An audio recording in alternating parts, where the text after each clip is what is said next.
How are y'all paying anywhere between $1,600 and $2,000 a month for rent on $7.25 an hour? So the average US rent just jumped to $3,000 a month. And landlords want you to earn 3 times the rent, which is $108,000 a year. I'm not even gonna lie, rent so high, I'm about to go pick up a shift at the leasing office. Landlords, you're not checking our credit score anymore. You're checking our blood pressure. The average income earner cannot afford these overpriced as apartments. So who the are they building these apartment complexes for? It feels like every time you open up social media, someone is complaining about rents. 1-bedroom apartments are pushing $2K a month, landlords want you to make 3 times the rent just to qualify, and even people with bachelor's degrees are saying they're struggling to keep up. I'm starting to think rent really is getting out of control. Let's talk about it. How is America continuing to build all these ridiculous ass apartment complexes, but charging almost $3,000 for 1 bedroom? And who in the hell are affording to move into these ridiculously high, overpriced, expensive apartments? The national average salary is like $55,000, something like that. I'm not the best at math, but 56,000 divided by 12 is like $4,600 a month. That's like 75% of your check gone if you're paying $3,000 a month for an apartment. Not to mention you got food, you got electricity bill, got car payment, car insurance, gas. Yep. You like to go shopping, get new clothes. God forbid you need a haircut every 2 weeks or you got to get your hair done. And God forbid you have fucking kids' mouths to feed. That's even double. The average income earner cannot afford these overpriced as apartments. So who the are they building these apartment complexes for? And what makes it even more hilarious, every single fucking year, these greedy ass landlords continue to increase the rent. So pretty soon, if you haven't already, we're going to be seeing $4,000, $5,000 a month apartment complex prices. And my question is, why do they keep getting away with this? How, as we as a people have not gone up there with pitchforks, knives, and any type of weapon that we can find to put an end to this madness? We are literally allowing them to run our pockets fucking dry. What happened to America? We used to protest way back then. The minute taxes went over 2%. Now we are getting taxed damn near half, if not more than half our fucking money. Rent is out of control. Housing prices are out of control. Mortgage is out of control. Every single bill known to man is completely out of control. And all we do is we go on TikTok, we bitch moan, we complain, and then the next day we get up, we go to work, and we pay that overpriced ass rent. Why, as we as a people have not done anything about this? Because we have not revolted. Us not revolting means that these landlords will continue to increase the rent every single year. Us not revolting means that these developers will continue to buy up a whole bunch of land, knock down these trees, and build overpriced ass apartment complex on top of apartment complex on top of apartment complex. Us not revolting will lead to housing prices continuing to skyrocket, mortgage rates continuing to skyrocket, and everything else known to man to live continuing to skyrocket. As much as this problem is corporate greed, another half of this problem is us not revolting and taking a stand against these corrupt, greedy motherfuckers. We, as a people, have allowed them to get away with so much shit, they have become borderline unstoppable.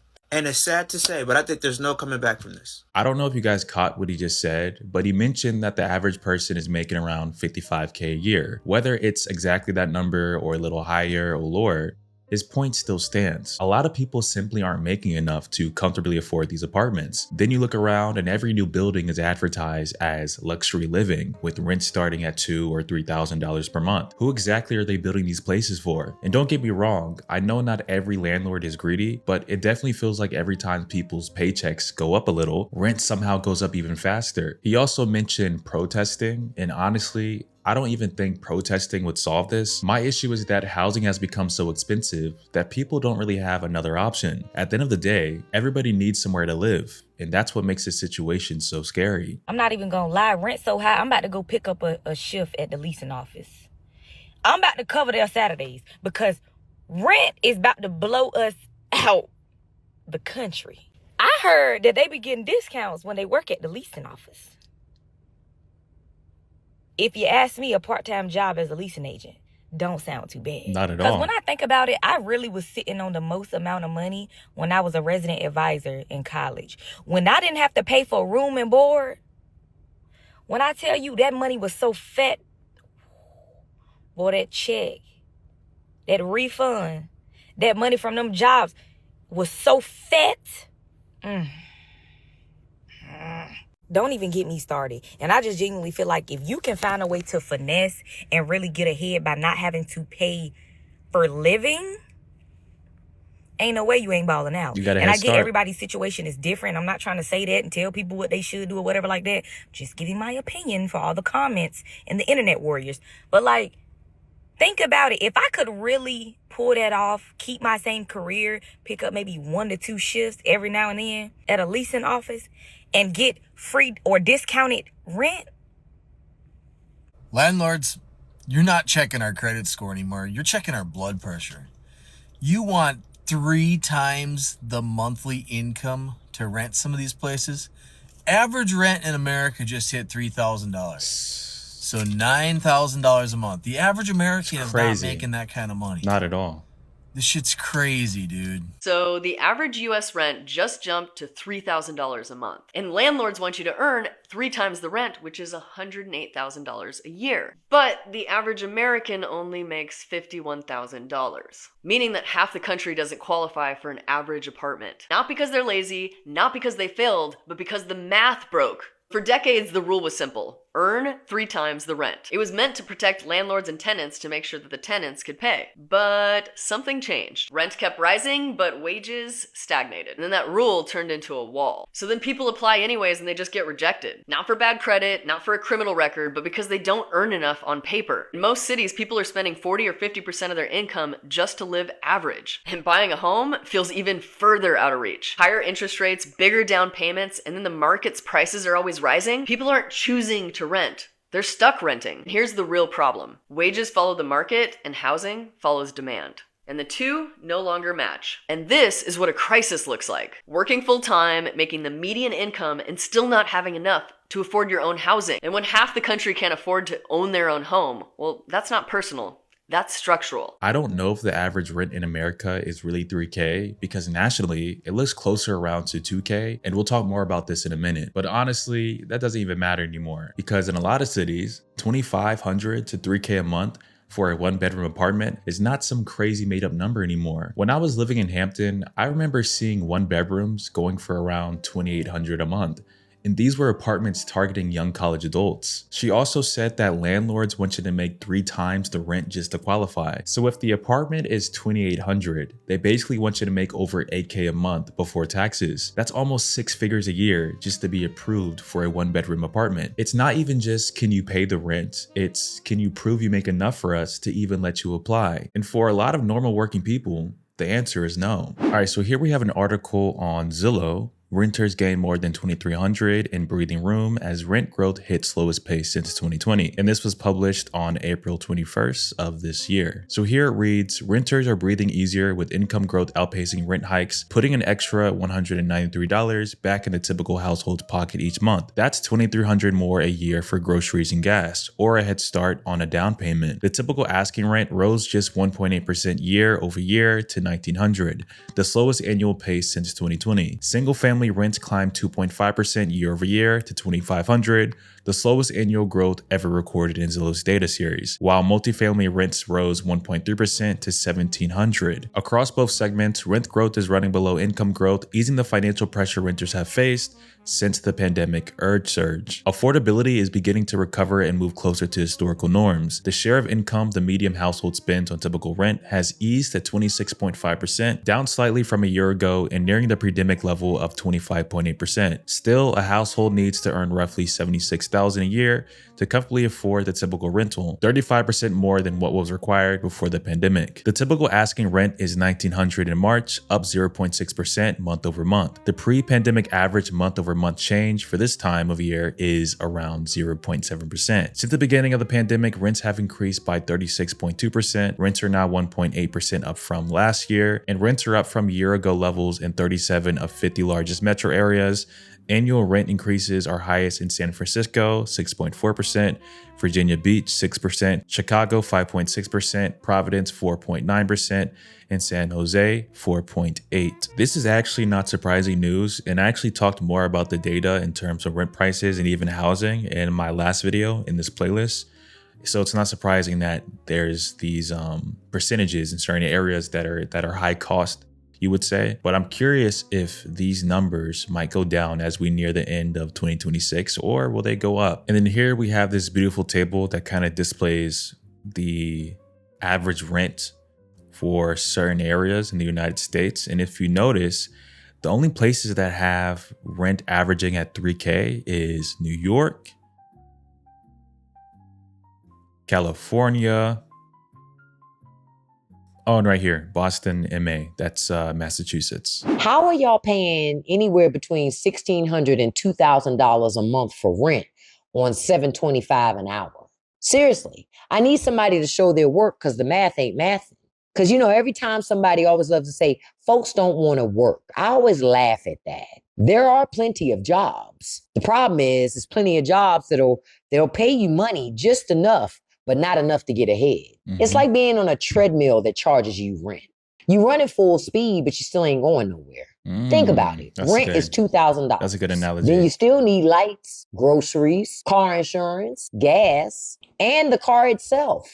At this point, your paycheck is showing up like a contestant on a reality survival show. Back in my day, you could get a whole apartment, 1 bedroom, say, $450, plus utilities included. Now the landlords hand you the keys and a financial hostage situation. And then people wonder why folks got 2 and 3 jobs and still can't breathe financially.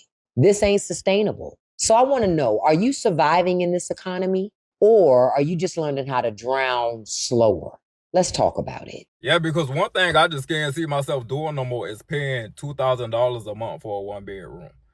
Like, I don't know why I did. It's like I was paying. That is what my current rent is now. And let me tell you, my apartment, they sent me my renewal letter. They did not go up on my rent, not even $1, because they know it's better to keep me and they getting $2,000 a month versus me leaving and then they have to, spend time filling that unit. So no money is better than, or some money is better than no money, but I'm just not going to do it no more. Ever since I got out of debt and, I paid my car off and everything, I'm just like, where can I cut expenses at some more? And it's definitely on my rent. And like I said, I done tore up some apartments that was like, $1,300, $1,400, $1,500 and paying $2,000 a month for a 1 bedroom. That just sounds crazy to me now. So I'm no longer going to do that. Apartment is apartment. As long as you got a roof over your head, no matter where you stay, I don't need all that luxury stuff. I don't be using them amenities, no way. But like a 2-bedroom apartment should be going for about no more than about $1,700 a month. Mm-hmm. But here's the problem. If that's the case,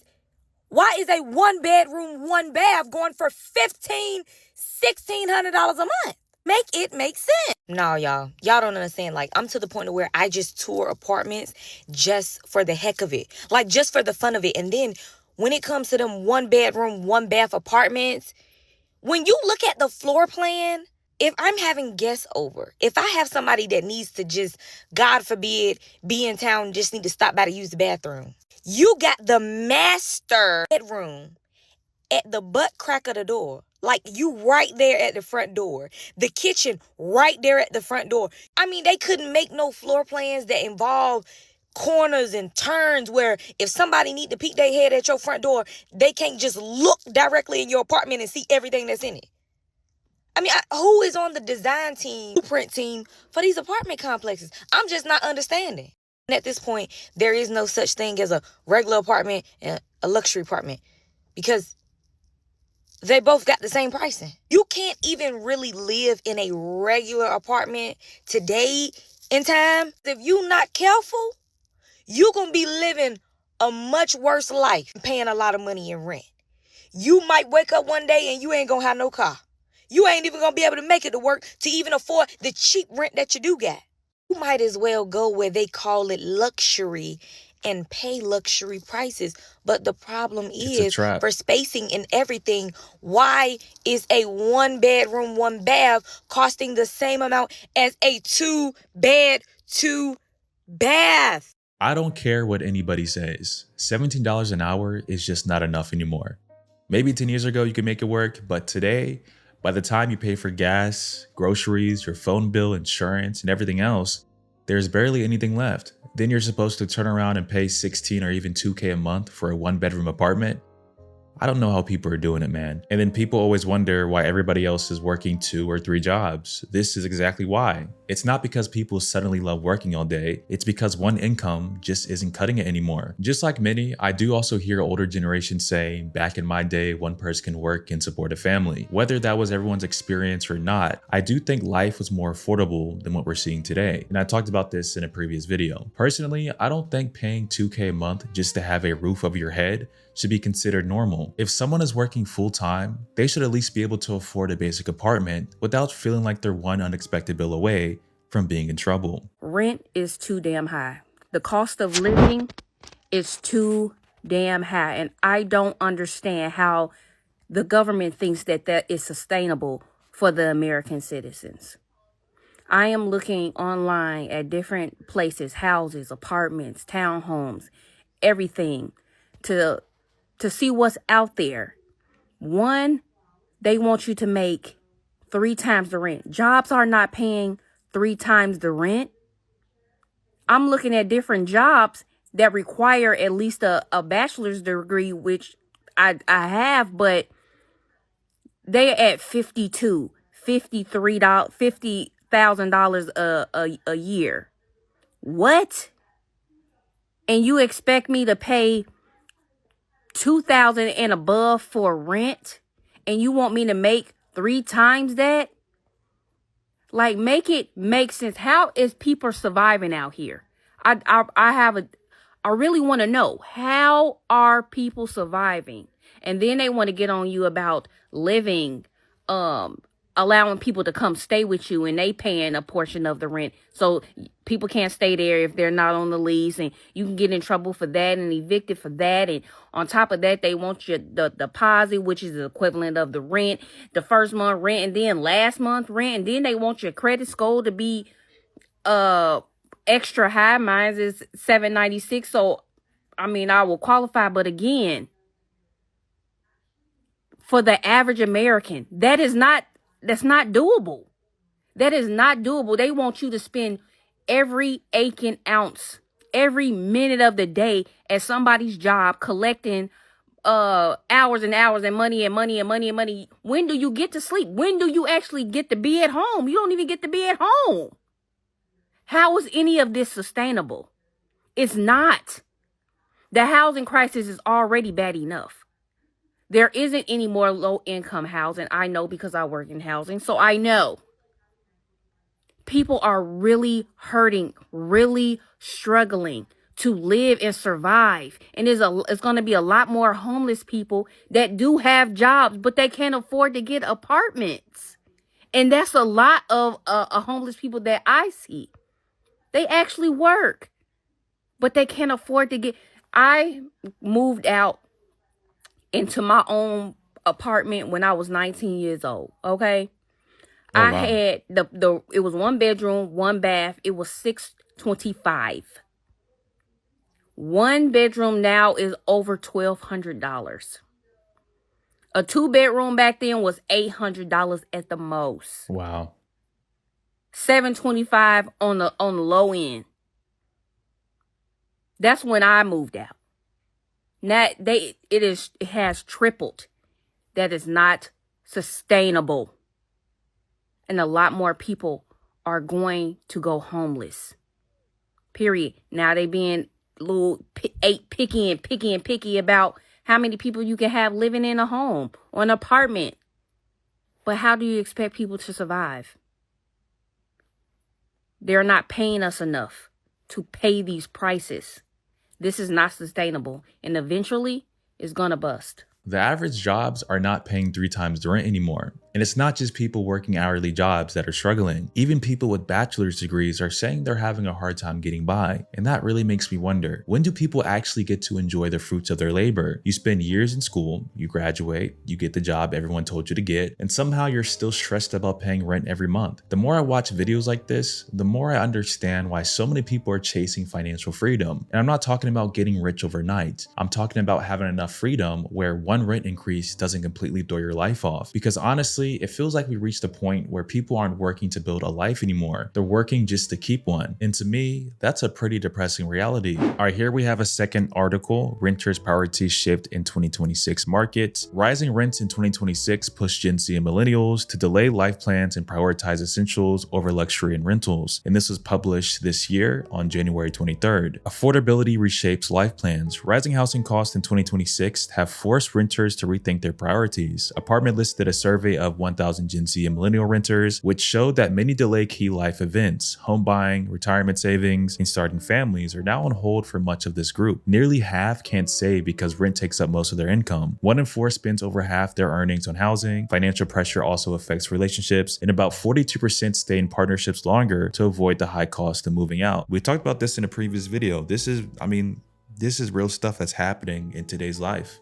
You don't see a lot of young people getting ahead in life because they have to delay so many of their plans, or they have to shift priorities to survive. Suburban aspirations and changing needs. Urban living may dominate headlines, but many renters still want that suburban dream. About 44% of respondents say they aspire to the suburbs, even if they've paused that goal. Space now outweighs proximity for 53% of renters. Still, walkability remains a top feature, especially for Gen Z. While 87% want to own a home one day, 57% lack savings for a down payment. Renting remains a strategic and necessary choice in today's market. As much as people don't want to rent, because I always hear, at least people in my age range, say they don't want to help someone else get rich and put money in the landlord's pockets. Purchasing a house just isn't as realistic as it is to rent, to get a head start in life, to really start becoming independent. I think renting dominates housing by far. Essentials over extras. Renters now prioritize practical features over luxury amenities. In-unit laundry, pet-friendly policies, and central AC rank highest. Extras like rooftop pools or premium finishes fall lower on the list. Smart home features and utility efficiency also factor into decisions, reflecting how tech-forward expectations are shaping the rental experience. Pet ownership plays a key role in rental choices. About 63% of renters have pets, and strict pet rules often deter them from certain units. Mobility and financial flexibility. Renters are willing to move for affordability. 48% would switch cities, 45% states, and 24% would even relocate internationally for lower housing costs. Flexible and remote work arrangements make such moves feasible. Many are also monetizing where they live, with 56% open to listing their home for short-term rentals, turning their lease into an income generator and aligning housing with today's gig economy. And this is what we're seeing a lot of people transition to, content creators, digital entrepreneurs, people finding ways to monetize in this gold mine of gig economy, of gig work. But in general, a lot of renters are willing to make that shift, to make that transition, to make ends meet. And last but not least, renting as an active strategy. For Gen Z and millennials, renting in 2026 isn't a fallback. It's a considered plan. As priorities shift in response to the economic pressures, these renters are redefining milestones, focusing on flexibility and essentials, and making intentional moves to retain financial control in an unpredictable market. Renter priorities now reflect a blend of pragmatism, resourcefulness, and adaptability, setting the tone for the housing industry's near future. My hot take is paying more than $700 a month to rent a room should be criminal. I live in Las Vegas and I pay $850 a month for a room and a shared bathroom. Nice area, nice little house, but personally I think that's too much money, but that's kind of the average going rate here and elsewhere. But personally I think anything more than $700, maybe $750, you can convince me if it's a nice house, nice area. A lot of things nearby, maybe. But even in expensive cities like LA, Washington, I personally think nothing over $750 you should be able to charge. That's just criminal for my personal opinion. So as of this morning, I have a real estate agent and a mortgage loan officer. Why? Why, you ask? Because you cannot live in the state of Georgia in a studio apartment for under about $1,600 a month. Don't get me started on one bedroom. Don't get me started, okay? And I've been looking for months, okay? Here we go. So even on the cheap end, the cheap places, $1,250 to $1,350 for a studio. And, in like farther out areas, these are decently sized, like 750 square feet. In the city, like between 400 and 550 square feet. So you don't even have room for a desk. Cool. Okay, moving on. So the cheap places are going to charge you $1,250 to $1,350. They're going to charge you $100 for a cable fee, which when you call, They'll say, oh, that's just Wi-Fi. Okay, well, Xfinity can give me Wi-Fi for $45 a month. So why are you charging me $100?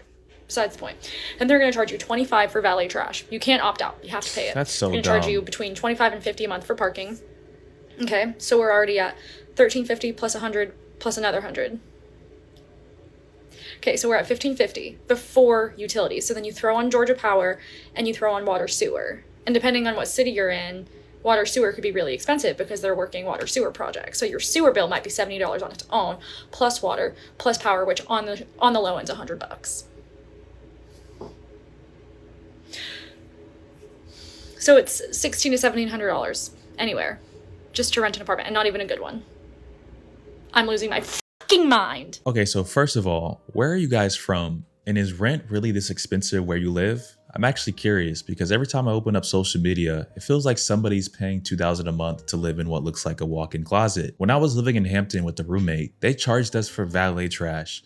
I'm sorry, but why am I paying someone to take out trash when I can literally walk to the dumpster myself? It felt like every month there was a new fee. Valet trash, amenity fee, technology fee. I mean, at one point I was expecting them to charge me for breathing the apartment air. Then you look at some of these studio apartments and they barely even have enough room for a desk like the young lady expressed. So now you're paying all this money for less space and more fees. I don't know, maybe I'm just getting old, but renting is starting to feel like you're paying luxury prices for the bare minimum. I will never understand why the price of apartments go up the longer you stay at your apartment complex.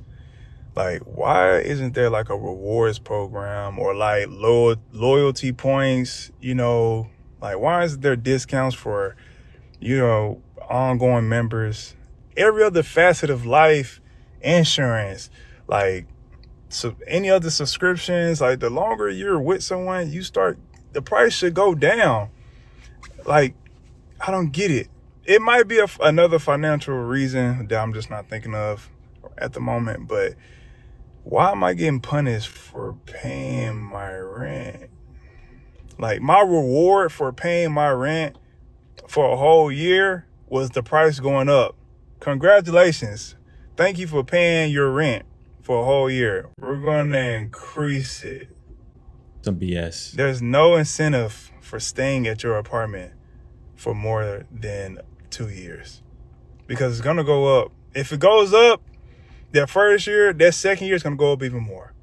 So there's really no incentive to stand at your apartment complex after like 2 years, if you ask me. I just don't get it, man. It's probably an answer I'm just not thinking of, but somebody let me know. Why is that? Which one of you, can one of you relatives let me know? Is this just for apartments? Is it just, or does it work with houses too? Somebody tell me something, man, before I go shoot. I just feel like y'all not mad enough about how much rent is for me. And then people say, oh, go buy a house. Well, yeah, buying a house makes sense. But if you're doing it on your own, when the damn roof go bad or the damn plumbing stops working or the HVAC stops, who y'all want me to call? Y'all want me to call y'all? Because I enjoy calling the maintenance man. But for these prices, I mean, I don't know. The hell? It ain't no way that renting an apartment is this expensive now. Like, what's really going on, bro? Like, the market for apartments is crazy. Not even just apartments, like houses, all that. It's like the norm is like $2,500. Like, what's really going on? How do y'all expect people to get through the week? Just like, I don't get it. Like, bro, I feel bad if you ain't working right now or something. Like, it is crazy. Like, and then it be the apartments that don't even be nothing special about it. It ain't them high-rise apartments. It's the simple one bathroom, 2 bedrooms, living room, and that's it. Like, at the end of the day, bro, the something gotta shake. A reality check has to come in play. Like, I don't know what's been going on these last couple of years, but I don't like it. Like, bro, you can't even tell nobody, like, yeah, I'm gonna move out and I get 18 to get a man. That's damn near throwing them to the wolves. You know what I'm saying? Like, how motherfuckers be like, your parents be like, hey, you gotta move out when you get 18. I wish motherfucker would tell me if I was 18 right now, move out. You gotta let me get some time to understand what's going on. Like, these apartments are so expensive. And that ain't even groceries, cleaning products, clothes. Like, to the new generation, life is life. And you remember that teachers always like, yeah, once you graduate, you're gonna see how life is. No, life is really life. And I'm telling you, Life is real.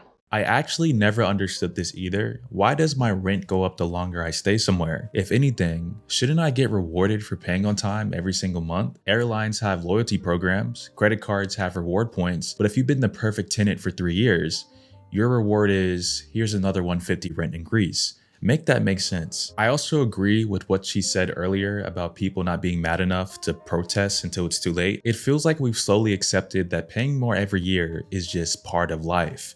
And maybe that's the real problem. Honestly, I think the whole idea of moving out at 18 is becoming a myth in 2026. Unless you're splitting rent with a roommate, making really good money, or getting help from your family. But what do you guys think? Is rent getting out of control in America? Or is this just a new reality we're gonna have to accept?